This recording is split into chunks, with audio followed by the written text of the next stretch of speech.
Okay, hello everyone. I wanted to do something for 1,000 subs that was not me staring despondently around my empty apartment. I got about 25 questions. Thank you very much everyone, more than enough. Also, as usual, I appreciate your patience. I kinda fucked up my first attempt to record this, and yeah. From Nicholas Lowell, we have, are you doing it in the forest? Answer this question in the forest. No, I was in the forest when I shot this video and answered the questions in an outline, but I am recording this from home. From K1, how's your day? If we mean when you asked the question, I think the day in question was pretty fucking bad. The previous afternoon, I had driven out the Twin Falls to meet some people. I was pretty tired by the end of it, and on the way back, I fucked up and almost got stranded in the desert, which gave me plenty of time to get all philosophical about my life and where this YouTube thing is going. The next morning, I woke up feeling pretty sensitive, thinking about how I need to appreciate the people in my life more, stuff like that. And then I immediately got into shit with an older roommate who is very, very afraid of COVID and was pissed that I had wrist exposure. I did know he was right, but I was in kind of not a great mood to handle things.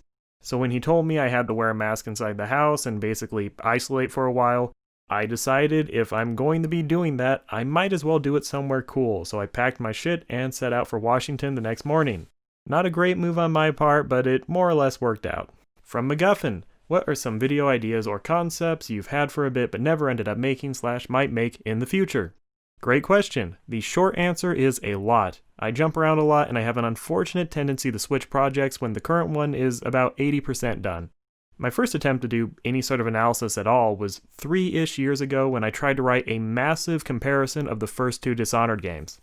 That was way, way too ambitious for someone starting out, and at this point it just wouldn't be worth it because it's been too long, no one cares, and it would just take way too much work for what I would get. That said, I do have aspirations of salvaging my favorite section of that video, which is about the world building and why it works so well, at least in Dishonored 1, which is one of my favorite games. That's kind of my white whale, but the one that usually keeps me up at night is I want to make a video talking about conspiracy theories and the role of plot in storytelling, probably using Fire Force and some video games like Deus Ex and Dishonored as examples. It would take a lot of effort to get right, but if I succeeded, it would be a real big dick move, because it's one of those videos that no one but me can make. I also have plenty of little ideas I've scrapped because they were just too small. Most of my videos are over 10 minutes, and a lot of them would be 3, 4, 5, something like that. But recently I've thought there's no reason I can't make shorter videos, so I'm hoping to spin a few of those into smaller things I can get out faster. The Made in Abyss video was my first attempt at that. And my next high-effort video will probably be about Strongest Man Kurosawa.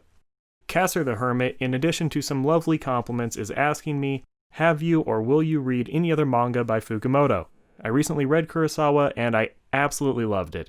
Immediately an all-time favorite, it was an incredible story.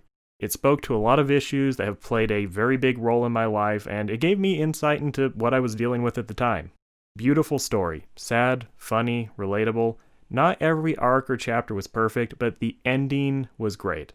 The final chapter has become one of those things that I can revisit when I'm feeling a bit put out and I need some perspective, kind of like Eva episode 26 actually. I do want to do a video on it, but I really, really give a fuck, and I'm not sure how long it'll take me. Although saying that does give me an idea. Hayden Loves Anime asks, what is your opinion on projectile vomiting? I am not a fan, I think of that more as a melee attack. Some Canadian asks, what is your favorite fight scene from any anime/manga? That would be the Beach Boy fight from Golden Wind. To me, this fight captures everything great about a stand battle. The powers are so different that Bruno and Pesci experience the fight in ways that don't remotely resemble each other, and Araki gets so goddamn creative with how he plays it out. It's a guy who can give anything a zipper, fighting some asshole with a magic fishing pole, and Araki takes it dead seriously. Lots of people say this, I think Super Eyepatch Wolf and Jeff have both said this, but the weaker stands are usually more fun to watch, and most of the time Beach Boy is barely stronger than an actual fishing pole. But Pesci is just that talented that he's still a major threat despite that.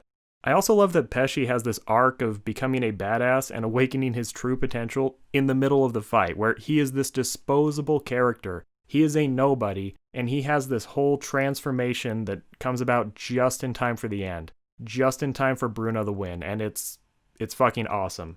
And, miracle of miracles, Araki has a third party enter a fight without pissing me off. Mista has his fight, where the goal is basically to get the rest of the squad back into action, and once that conflict is resolved, Bruno tags in and we get a separate fight with its own conditions and conclusion. Perfect. The exact way you should handle it if you're going to have multiple people coming and going during a fight. Lux asks, what is your favorite mushroom and what anime character would you do shrooms with? It would be lame just to say cubensis, so I will throw out Amanita pantherina.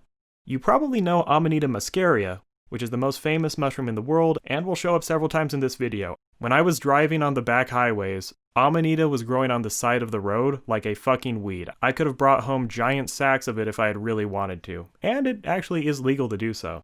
It is sometimes called the Mario mushroom or the Santa Claus mushroom.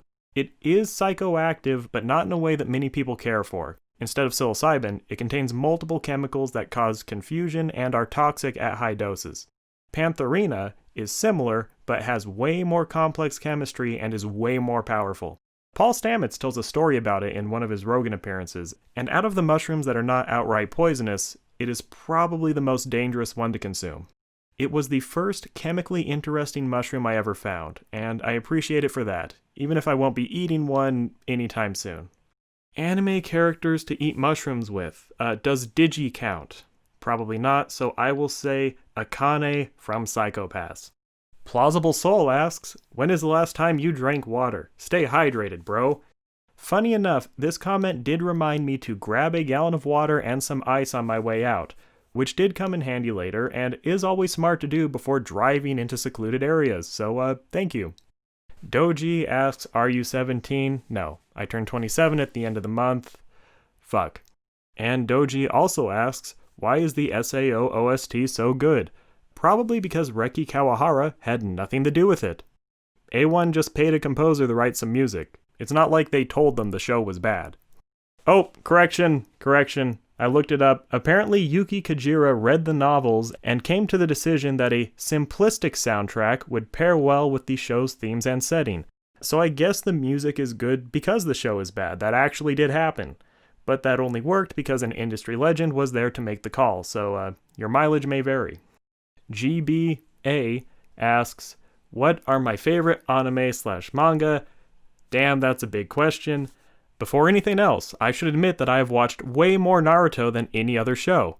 It was my jam back in the day, and I fell off quite a while ago, but still, in terms of pure math, it wins. Okay, this is not definitive and ignoring anything I've made a video on.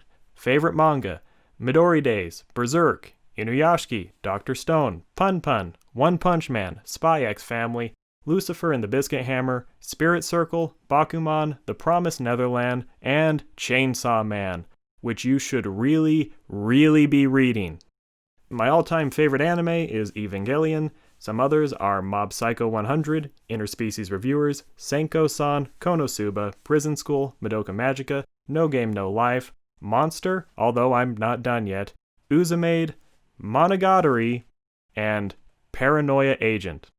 To answer C tier at best, I adore Monogatari, although like a lot of people, I have not finished it. It is hard for native speakers to get all the dialogue, let alone me, so unless I can give it my full attention, I don't even try. Also, it's just so good that I want to be ready for it. I stopped right after the Medusa arc, which is one of my favorite parts. Kaiki is a pimp. And to answer one of BG's questions, Paranoia Agent I watched recently. It is an insanely smart show and really relatable. Not knowing exactly where to draw the line on what counts as reality has been a big question in my life lately, and the show really gets that feeling. I've basically been convinced Satoshi Kon dying is the worst thing to happen ever. The Suicide Club is one of my all-time favorite episodes of anything, and I will tentatively list Dream Island Obsessional Park as my favorite OP, although really it's a 6 or 7 way tie. Which is the question by Radoslav Hristov, but to give a better answer, I will add a few others. I listen to OPs constantly. I've been on a big kick with them for like 7 months, and if I really wanted to, I could probably list 80 that I really love. But here's a random handful of some other ones I like. Basically every opening from Monogatari. Sayonara Zetsubo Sensei, especially opening 1. Interspecies Reviewers, Resonance from Soul Eater, Monster Musume, Food Wars OP1, A Cruel Angel's Thesis, both from Toradora, Hibari-kun, Wadaten, both from Dr. Stone, Oreimo, Dore Hidoro, Easy Breezy, Nichijou, Serial Experiments Lane, Shiki OP1, Tell Me Why from Berserk, No Boy No Cry from Naruto, which I don't love that much anymore, but that was my favorite one as a teenager, and Fire Force, which unfortunately is, yeah. Wither of MC asks, what is the most disappointing anime I have watched? And Saad bin Talib is asking, do you like Fairy Tail and Fire Force? Because they are really underrated, man. You should see the sequel, Fairy Tail 100 Year Quest, and you should read the Fire Force manga. When the Fire Force anime premiered, I was convinced it was going to be one of my favorite shows, but I dropped it a few episodes later. It's unfortunate because a lot of people like Fire Force, and if you are looking for a fun action series with a unique aesthetic, Fire Force is probably great. But in those first few episodes, I had really developed an inaccurate view of what the show was going to be. I had latched onto the idea that this was going to be about a young man learning to be a civil servant. I thought that was really cool. And when I realized that wasn't really going to be the focus of the show, I felt really disappointed and just kind of gave up. My friend Michi is a visual artist who is a massive, massive fan of Atsushi Okubo, and I think this is the only story we've talked about where our opinions hit a total impasse. It actually became kind of an argument. He really, really loves the art from the manga, which I agree is fantastic, but the story just doesn't work for me, and it was hard for me to get into it. Because of this, he got me to start reading Soul Eater, and I think Soul Eater is much better, because the plot is simpler, and it facilitates the action scenes without pissing me off. Once I get through Soul Eater, I do intend to go all the way through the Fire Force manga. Michi seems to really believe that my problems with it will become less of an issue as we go along. And again, I really understand why people love Fire Force. I really wanted to love Fire Force. I just jumped to some wrong conclusions after the first episodes, and I felt so, well, I was going to say burned, but that sounds like a bad joke. I just felt like it wasn't what I had signed up for and moved on. If I don't fuck up, this will be the basis for a very comprehensive video where I get into this. As for Fairy Tail, I have not read it and don't expect to because, from what I can tell, that show has been talked to death, and because it's a show where I really don't think there's going to be a video at the end of it, it's just way too big of a commitment. But like everyone else, I will admit the girls are cute. And the other question by BG, how are you right now? Just tell us a bit about yourself, obviously, only if you want to. I can tell you a bit. Right now, I am doing well enough. I needed some time to myself, but things are okay again, and overall, my life is going pretty well. My current living situation cannot last forever, but I have plenty of space and am decently secure. Mentally, I am way more functional than I have ever been. I definitely have my bad days, but it looks like most of the gains from the mushrooms have been pretty well locked in, to the extent that I found myself a little scared of going back, because I feel like my life makes sense for the first time, and I'm a little afraid of moving things around again. I have since accepted that is a misguided impulse, but the fact that I have it at all is significant. I have plenty of problems, plenty of doubts, but on the whole, I feel capable and confident in a way I couldn't even have imagined 6 months ago. I've also accepted that I am no longer trying to become an online content creator. I just am one, even if I'm not very successful yet. I'm consistently unhappy with the quality of my content and have many gaps in my skill set, but this is no longer a practice run for the real thing. I feel like I have total freedom to do what I want, kind of like being a journeyman. And if you look at my current position, it's nothing special, but my rate of progress is pretty fucking insane. I feel like as long as I keep working, sooner or later, I will get literally whatever I want. The trouble is figuring out what's that supposed to be. But in the meantime, I am trying to take Neil Gaiman's advice and focus on making good art, but we will see. A person asks, have you ever played any of the Disgaea games and what are your thoughts on them? I have not. Literally everything I know about them is from that one Endless Jest vid on The Witch and the 100 Knight, which is one of my favorites of his, but also made those games seem pretty hard to get into, so probably not going to play them. Short Grable's Anno 5 asks, how do you process what you feel about the media you consume, and how do you hone in on what you think makes it great? Particularly anime, like I get that a show is good, but how do you identify what makes it good? Do you research and go deeper into the meta, or do you already have a vague picture of how you feel on a thing and you just hash it out while writing the script for the vids? Well, to be honest, I don't really see my role as explaining why shows are good so much as pointing out interesting ideas I find inside them. There are shows which I love but will never talk about because there's nothing to explain. One of my favorites last year was Sarazanmai, which has musical numbers where characters spell out the point of the show. You don't need me for that one, it's just good. Also, I think what makes a show good is really hard to predict, but there are things that will consistently make a show bad. Again, if I ever make the Fire Force video, I hope to explain this. Most of my video ideas start with me noticing something which gets stuck in my brain and keeps coming back after I move on. It's not really voluntary. I just get obsessed and eventually dump all my observations onto a Word document. Then I'll spend weeks combing through it and trying to find pieces that can be fit together into something kinda coherent. I will sometimes do a little research, mostly to make sure I don't say something inaccurate, but generally not. I like to take a show on its own terms. I might compare two shows when that makes sense, but for the most part, I really don't give a fuck about meta. If you can say something interesting, then by all means get meta. But more often than not, I think it ends up being a trap, because it's a sort of inbuilt analysis that tends to repeat itself. Once you've seen Eva and Welcome to the NHK, you've basically got it. I don't need to hear about how every other show is a commentary on the audience. We know. Otaku are fucking obsessed with themselves. They don't need to have it explained over and over and over. That said, I do like to bring in outside ideas to help me interpret things which have nothing to do with anime. For example, I was reading The Righteous Mind by Jonathan Haidt when I did my Kaiji vid, and at one point in the Midnight Gospel thing, I stole so blatantly from Alan Watts that I actually credited him at the end of the video. On that topic, I think a problem with YouTube is we don't really have a good citation format. I actually think that's a big contributor to the plague of low-level YouTube philosophers who use shows as excuses to talk about idea systems rather than using the idea systems to interpret the show, which is how it should work. The wisecrack problem, you could call it. I have thought about making a secondary video series to talk about the context and what went into my mind when I was making videos. Potentially I will bring that back. Right now I can't really justify it. But when I do this, it's always organic. I never set out to tie a show into something outside of it. Grables also says, I fucking love your B-Star vid, man. One of my favorite analysis vids so far. Keep up the superb work. Thank you. Even for me, that video felt like a bit of a stretch and a bad idea. It took a shitload of work for what I got from it. I am glad a few people did like it. From Just Tonsor, we have, are there any books, classes, films, shows you've experienced that have changed your view on everything in life? If so, how? To try to assemble a chain kinda quickly, I was raised Mormon in one of the most conservative parts of the country. When we left the church, I read a bit of Thus Spake Zarathustra by Nietzsche, which set off my edgy teen phase.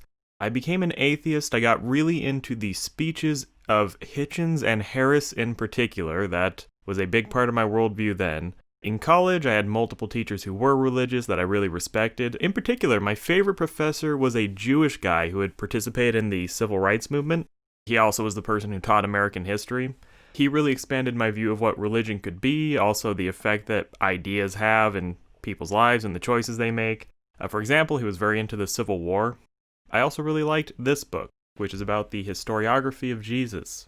After college, I got really into investing for a while. In particular, I read these books and listened to Andrew Lowe's lectures on finance, which were kind of over my head, pretty hard to get into, but they had big implications for my politics and how I look at society in general. Around the same time, I got into Peterson's lectures and Maps of Meaning.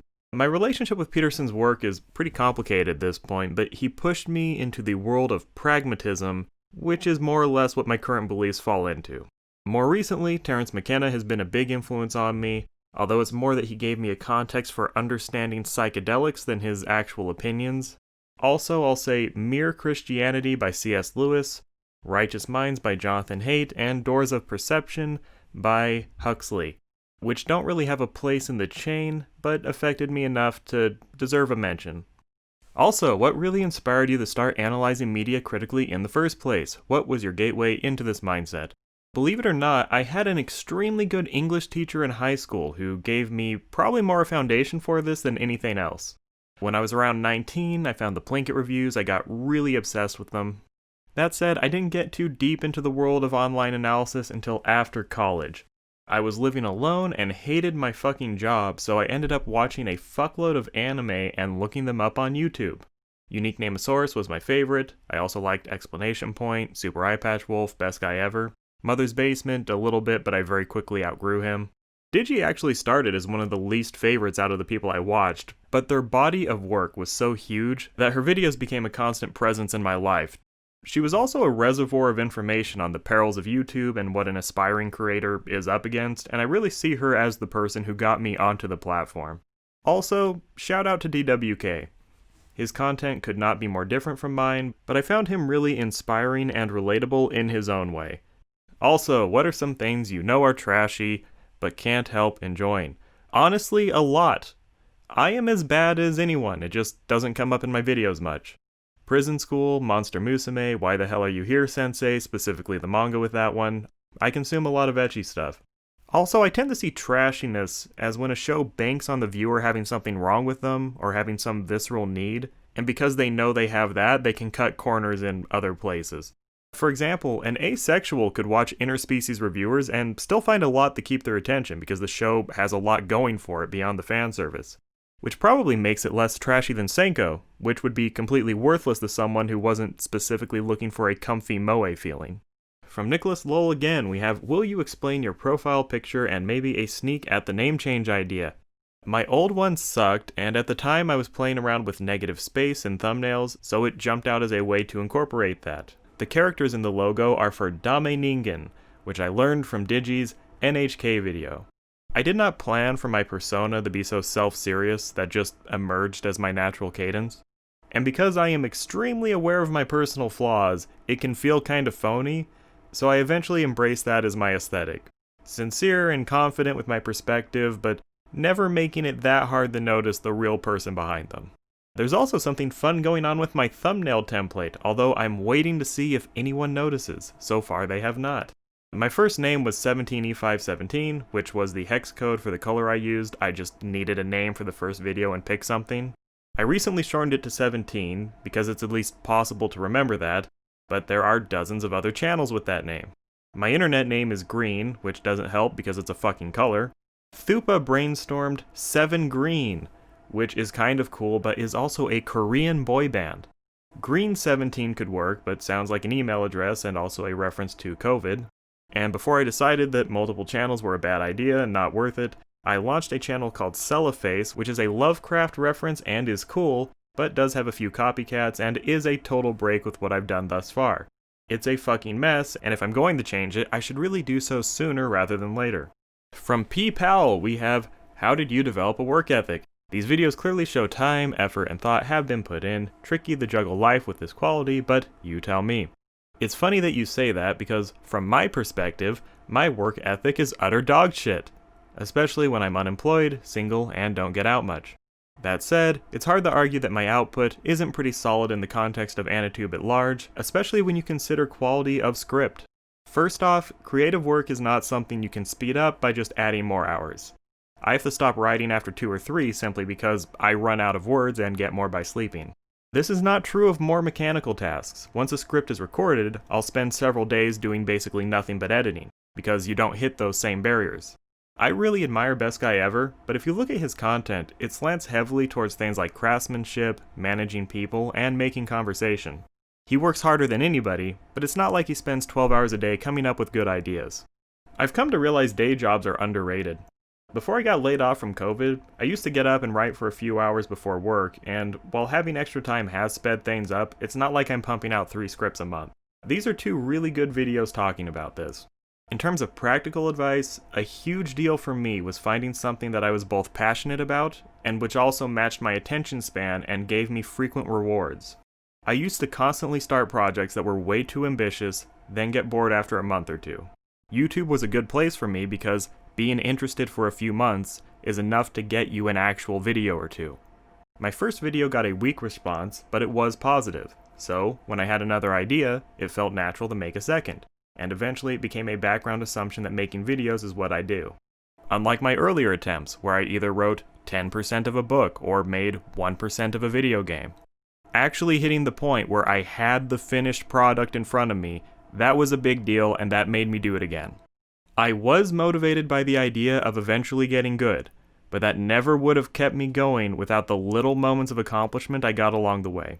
And that's something I've learned. If you like the idea of doing something, immediately do the smallest version of it and get feedback. If you want to be a comic, do an open mic.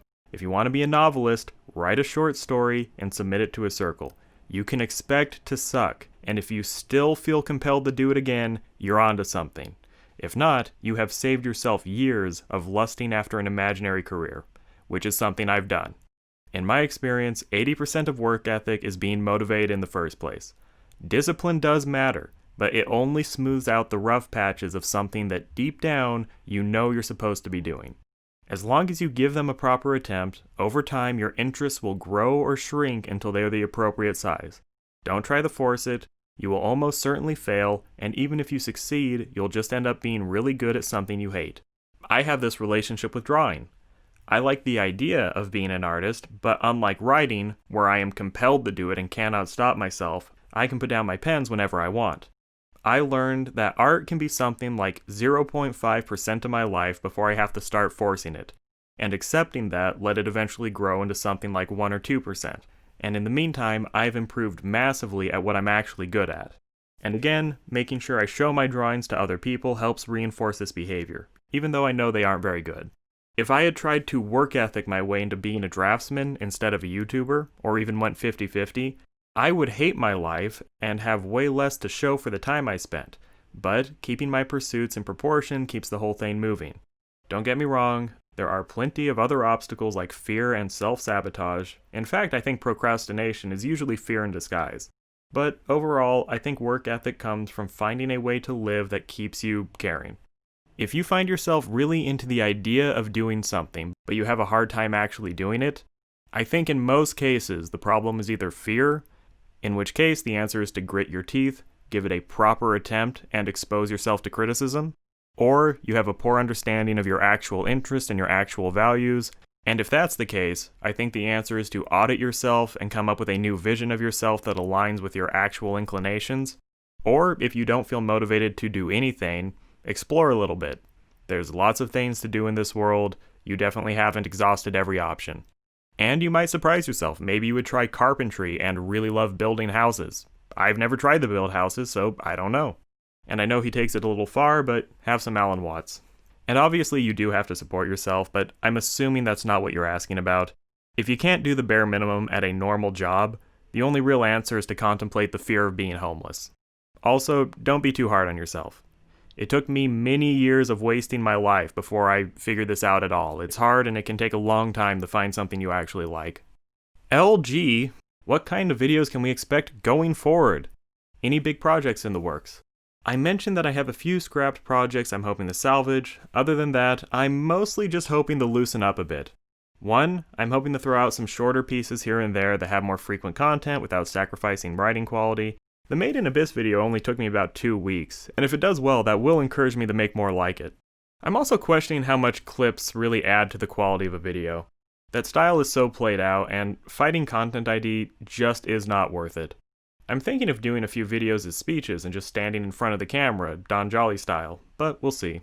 I have ambitions of expanding the scope of what I talk about, although it's anyone's guess when and how that will happen. More than once I've started an essay with the intent of submitting it to encyclopedia.zone, only to have it grow in scope until the deadline is passed. I feel like those can probably be converted into videos, but it would be a big break with my usual content. And of course there's the recent edition of Psychedelics, which I would need to talk about cautiously due to my lack of experience. I've only tripped about a dozen times with one heroic dose. I am definitely an initiate, but hardly a guru. If nothing else, I'm hoping for more variety in how I do things. Having a formula is dumb. ShoveX asks, why aren't you more popular? I just found your Shiki video and really liked it. I guess even more people will like these anime-related video essays, as you can see with Super Eye Patch Wolf. Keep it strong, man. Much love. Why am I not more popular? I suppose the answer is that not many people know about me. That sounds facetious, but early on my only promotion was posting on Reddit, which got me some views, but my videos usually died and new. Other than that, I've got a few shoutouts, but those only go so far. And while I get a few views through the search bar, it's a slow trickle. It definitely matters, but it's not fast. The only reason I have any viewers at all is because of that Giorno video. Like all the others, it had got a few hundred views before grinding to a stop, then exploded out of nowhere almost a year later. I'm pretty sure this happened because it ended up in the suggestions under another Part 5 video by Oceanas, but either way, that was my first real break. Before that, I was lucky to get 10 or 15 views a day, and after I started getting a trickle of views from YouTube's system and seeing steady growth, even if it was pretty slow. That experience taught me that unless you go viral through word of mouth, the only way to grow quickly on YouTube is algorithm heat, and I do not have it. For whatever reason, YouTube does not like to push out my videos. Probably because I don't post all that often. I'm hoping that getting monetized and making smaller videos more frequently will help this, fingers crossed. Also, I do have a bit of a network now, even if it's not super developed, and I think as long as the potential for information to spread is there, it will happen. The big jumps just come when it comes. For a long time, I almost didn't want people to see my videos, but I've gotten to the point where even if I don't feel great about my work, I know it does have an audience somewhere, and I would like to find them. Also, thank you. People compare me to Super Eyepatch Wolf fairly often. Our writing styles are pretty different, so I wonder if we just have similar vibes. And thank you, I really appreciate it.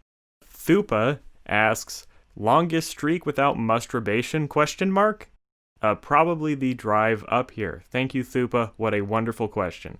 Also, Thupa guilted me into hurrying up to fix the audio after fucking it up the first time, so he's contributed to this video in multiple ways. Bravo for him. Just a Bored Kid asks, do you have any guilty pleasure anime/manga?